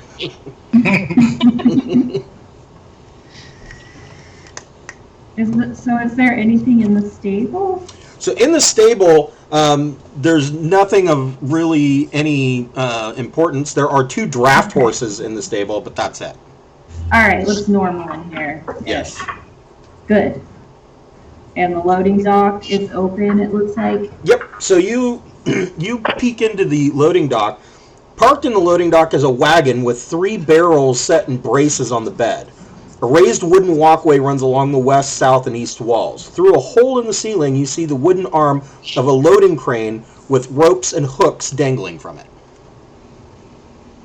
While they're looking at that, I'm going to do a walk around the outside perimeter, and I want to see if I can find another one of those big stones that had the rune on it. Okay.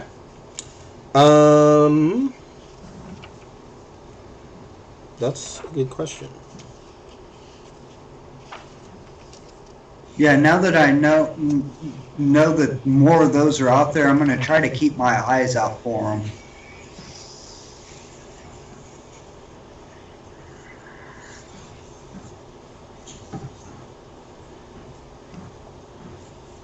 Yeah, you poke around, and you don't see another one of those menhirs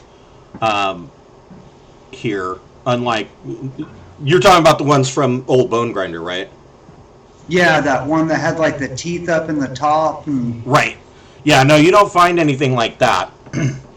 You do see, you kind of work your way around the ground floor, and you see that there is a open door here, the door closest to the outhouse. I searched the outhouse. Oh. Get your passport ready. Dad might be out there. There's a druid in there taking a bath. Penny. And Helga, you see at the back of the loading dock there are 2 doors. One going to the west, and then there is an open door going to the south. I will propose to the party that it may be better to go through the loading dock and through the front door, perhaps, if we want to have any kind of element of surprise. Okay. Does anybody agree or disagree? Want to argue about it? Anything? Surprise is fun. Okay. If I'm on the backside, I won't go in, but I will try to do a sneak listen at the open door without being detected. Just see if I hear anything. Okay. So you poke your head into the open door. Bare hooks line the walls of this storage room. Shelves to the south hold several pairs of stained wooden sandals with oversized soles. Both doors to this room hang open. The one to the west is fitted with iron brackets and leads outside into the rain. Lying on the floor next to it is a 5-foot-long wooden beam. And so you're in here. You can see that this door is open as well, and you can see into the. You can see into the fermentation room, and you can smell the scent of fermenting wine. Helga, you poke your head into this open door, and the back of the winery, there is a turret here. The turret contains a stone spiral staircase. Windows in the outer wall allow light to enter.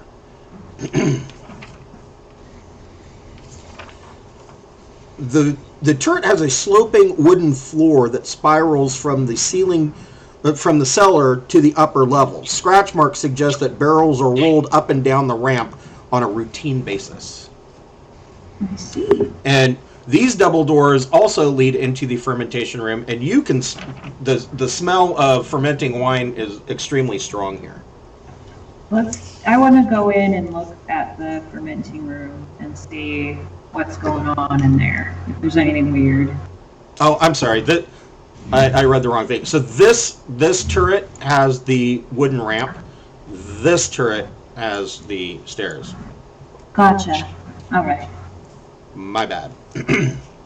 So you guys are, so let's see here. Carice the Third is coming in this way. The rest of the party is coming in this way.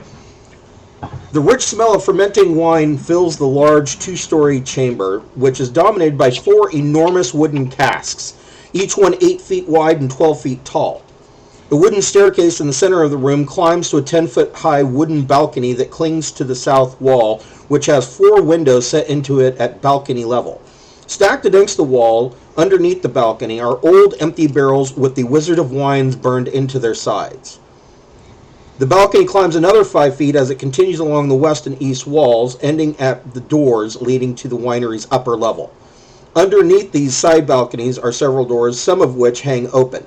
Beneath the sloping roof stretches thick rafters upon which scores of ravens have quietly gathered. They watch you with great interest.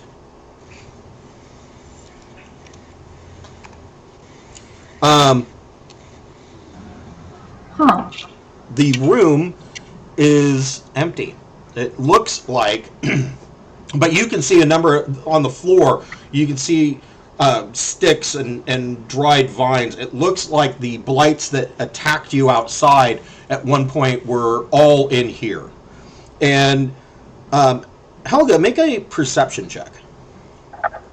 All right.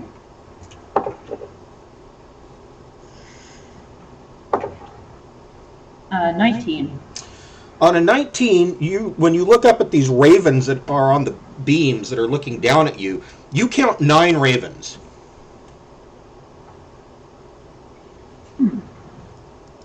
Do I get a sense of anything magic in the room?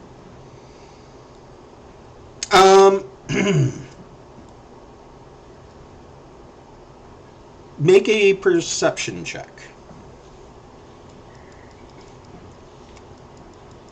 What the hell am I at? You want perception or arcane? Go ahead and make a perception check. 15 plus 1, 16. So you're getting this weird vibe that there's something magical in here, and when you look up, the balcony creaks, drawing your eye to a wild-looking figure hunched over the westernmost cask, pouring a flask of thick syrup into it. She wears a gown made of animal skins and a headdress with goat horns, and her hair is long and unkempt. Suddenly you see something skittering across the floor. It looks like a tiny creature made of twigs. It moves from its hiding place under the stairs and disappears behind the easternmost cask. Is the whole party in the area now? Yeah, they are the opposite side of the room. They're here, and you are here. And where did I see that at? So, standing up on the balcony over here, like right here, you see this woman with goat antlers on her head pouring a thick syrup into this cask. And you see that from under the balcony, this little twig blight runs and hides behind this cask. I will yell to the party, what the fuck is that?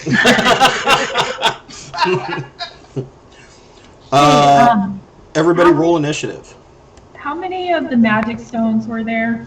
3. 3, okay. Yeah, and one's missing.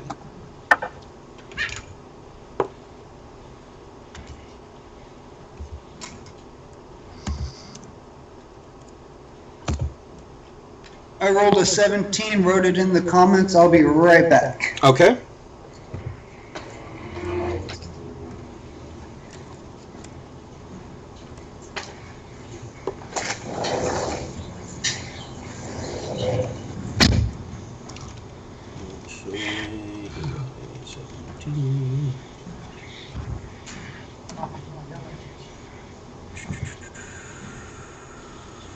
April got a 10. Yep. And I got a 12. Okay.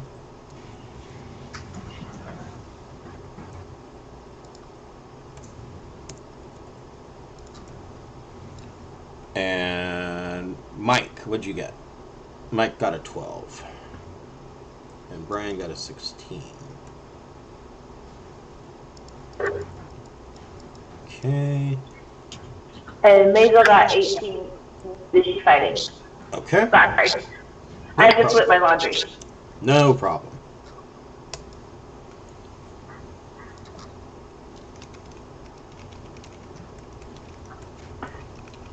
So, Maisel,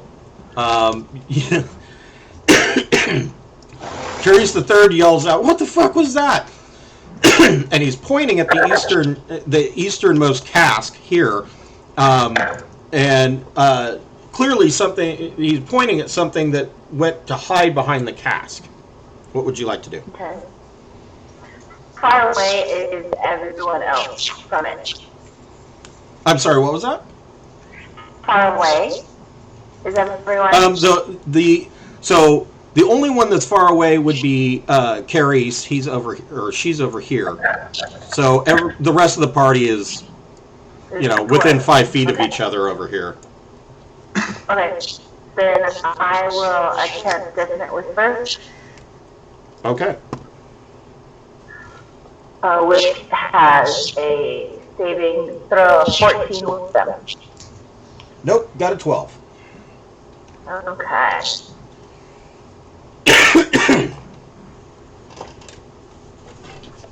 Nice. Nice.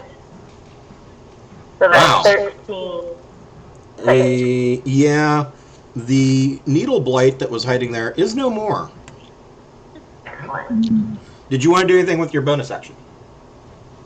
No, because I don't know where anything else is.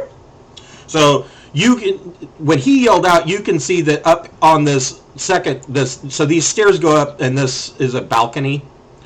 Okay. And you can see up here on this balcony, since Carrie yelled out, that there is this woman wearing a antlered headdress, and she's pouring some kind of thick syrup into this vat of wine. Here. Got it. Okay. Is she Canadian? I'm going to ruin this with maple syrup. Why are you messing with me? Is it too late to? Yeah, that takes 10 minutes. That's fine. Sorry, I'm like reading up updates. No problem.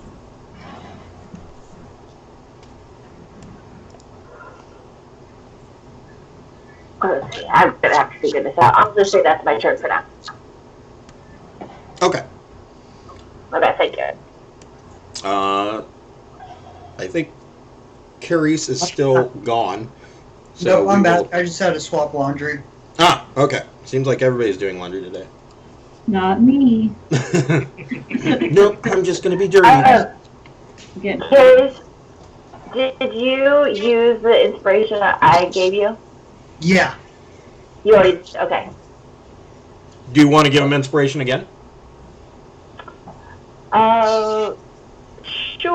I'd like to see how combat inspiration works, which is unique. So you're giving Carice bardic inspiration then? Yes. Okay. And then there's combat specific bardic inspiration, which there's a description of in the. It looks different. I have no idea. So you can add the number to the weapon damage roll. I don't give that one to me. Give that to one of the fighters because that won't help me for weapons. I don't use weapons. All right. It's Steve. I'll give it to Steve. Right? Is You- it Steve or is it Robert? You mean Brian? Or, Brian. I couldn't remember. Okay, I'll so give it to Brian. so Brian will have bardic inspiration. Carice, what would you like to do? I'm going to circle around to the front of that bath that's being poured into so I can get a clear line of sight on the witchy woman. Okay. She's witchy. Okay. And I am going to nail her in the face with some scorching rays. Nice. At least I'm going to attempt to. Let's see how this goes. First one. Yeah, 6. 14 on the first ray. That is a miss. Second ray. 17. That hits. And third ray. 17 again. That is a hit. 2d6. Where's my 6s? 4 of these little guys. Ooh, not bad. 12, 15, 17 damage.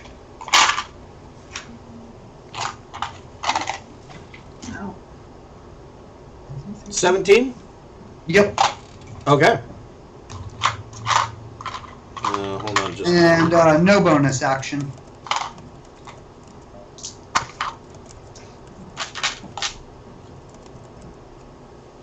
Okay.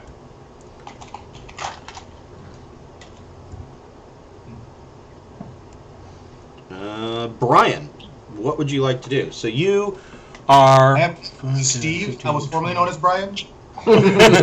So you are about... let's see here. You guys are like right here. 20, 25, 30. 30 feet would put you up the stairs, but not close enough to attack her over here. All right. Well, I'm gonna move closer because no sense in being far away if I need to be close to attack. That's true. Do you have a ranged weapon at all? Yeah, I have a crossbow. Oh, okay. So you can move 30 feet up the stairs and take a shot at her with the crossbow. Alrighty. I move up the stairs. I whip out my crossbow. And 6 plus 7, 13. That's a miss. Yeah. I antagonize her by shooting past her. Yes. shot. So is that a light crossbow? Yes. Okay. It does not have... I don't believe light crossbows have the loading trait, do they? I think they do. Let's see here. Yeah, it does. So that is all you can do. Oh wait, you have inspiration.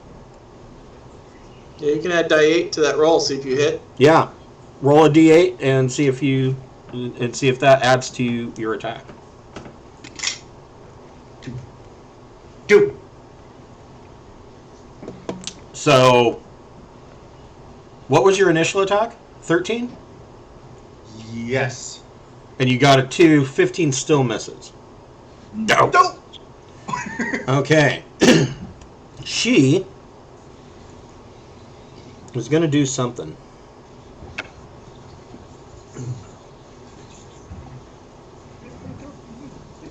She...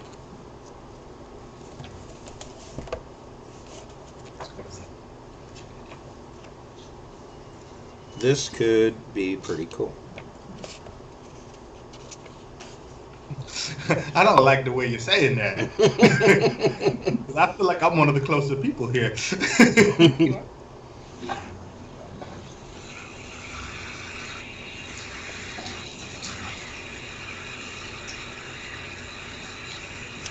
So you are here. Ah, that's not gonna work.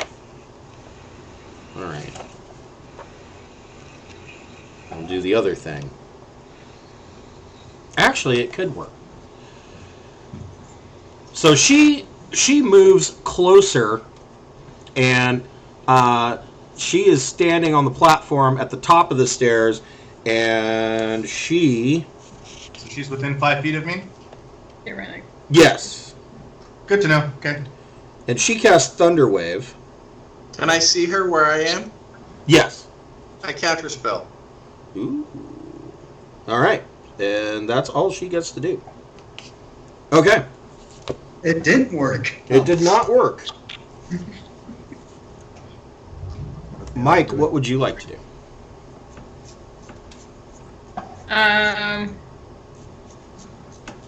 Mike has 40 feet of movement. Yes. He's going to use that to get up to her and smack her with an axe. Go for it.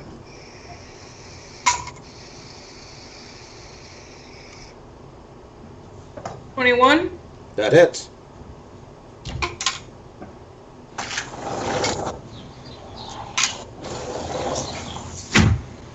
Uh, 12 damage. Okay. Next attack. You could potentially kill her in this attack. 13 misses. It does. All right. Helga, what would you like to do? I will, let's see. I'll get at the bottom of the stairs and throw a javelin. Okay. You'll be at disadvantage because Mike and Brian are at the top of the stairs. Oh, never mind. Let's see. Do you think I can make it up there? Or there's probably not room for me? It's pretty crowded.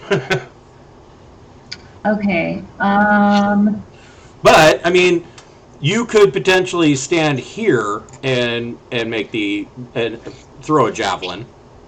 I mean, or even, well, this vat's kind of in the way.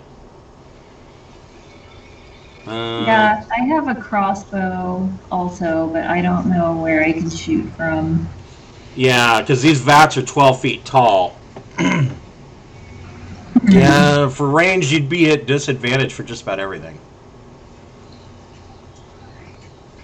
Okay, so let's see. So she's at the top there, and then my friends are like below her. Yeah, they're on the last rung of steps here. Okay, I'm gonna run up behind them and like brace in case he tries to push him over, I guess. I don't know what else I can really do. Okay. I just figured that would probably hurt them pretty bad. You could give Brian the help action. I'll go ahead and do that then. Okay. So that means that on Brian's turn, assuming that the druid is still alive, he would have advantage on his attacks. Cool. Oh, it's a druid? I was thinking it was a witch. Nah. Stinky druid. Tomato, tomato. Yeah. Pepperell, what would you like to do? Can I get within 15 feet of her where I can see her? Yes. I mean, man, the stairs are the stairs are really crowded. There's a dwarf and a fighter and a minotaur. I just have to be able to see her. Yeah, you can see her. Okay, then get within 15 feet and lightning lure her. Move my hex on my bonus to her, so she's got disadvantage on strength saves. Okay. DC 15.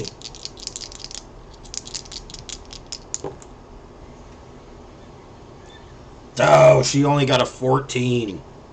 Okay, so I pull her 10 feet towards me. So you you cast lightning lure, and she now is yanked via these tendrils of lightning.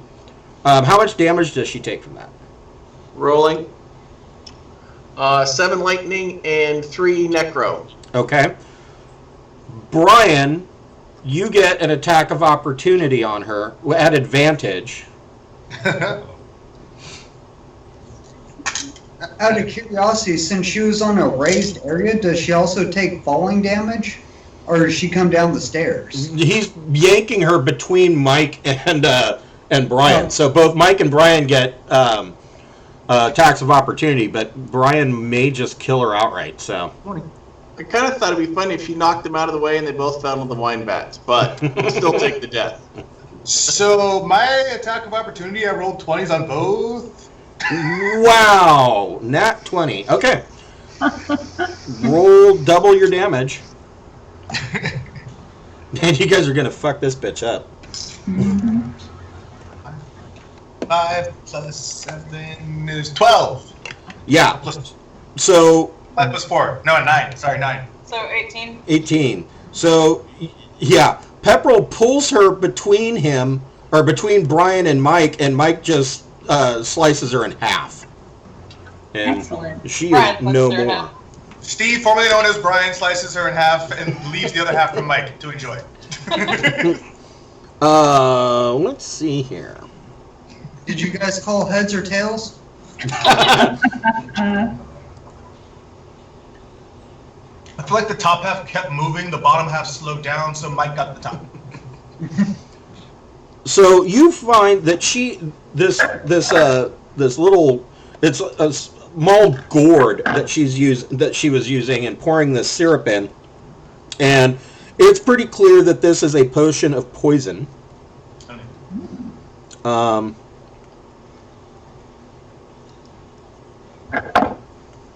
So this vat of wine is essentially ruined. You could pour in an antitoxin or something like that, but that would neutralize the poison, but it would also ruin the wine. Does her gourd still have poison in it, or is it now empty? It's now empty. I think we should keep like one bottle of the poison wine in case it comes in handy, and then like drain the rest out of the vat. I'm sure there's some kind of like drain on this kind of. You could Yeah, cast I was thinking- purify food and drink on the vat, and that would neutralize the poison without spoiling the wine.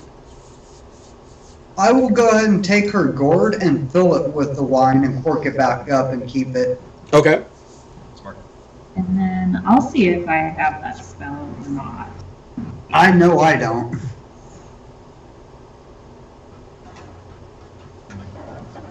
Yeah, purify. I do have it. It's a first level spell that I have. So I should do that so that no one gets poisoned. So I'll Okay. get a spell slot for that. Yay! You are able to save the wine. Do I know what type of poison, or does that matter?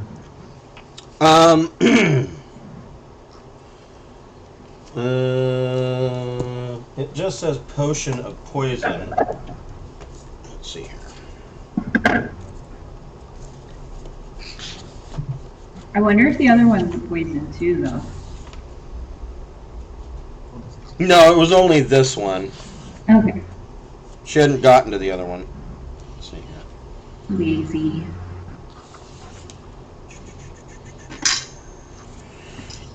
Looks, smells, and tastes like a potion of healing or other beneficial potion. However, it is actually poison masked by illusion magic.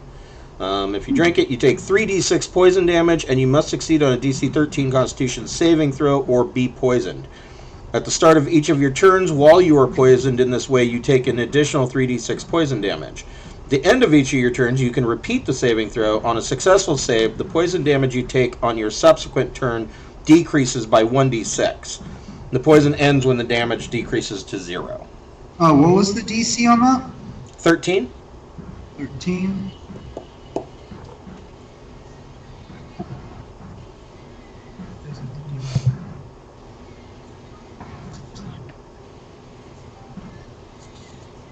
Go. Okay.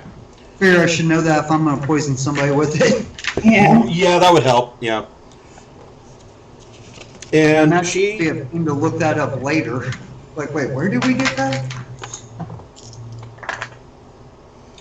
And searching the lower half of her corpse, you find another 5 silver pieces. In her pocket. Yeah. Yes. In her prison purse. And a luxurious leg beard. Hey, her leg hair's braided. Let's take a short break there so that I can get up and stretch for a bit. Yeah, I need cider. Yes.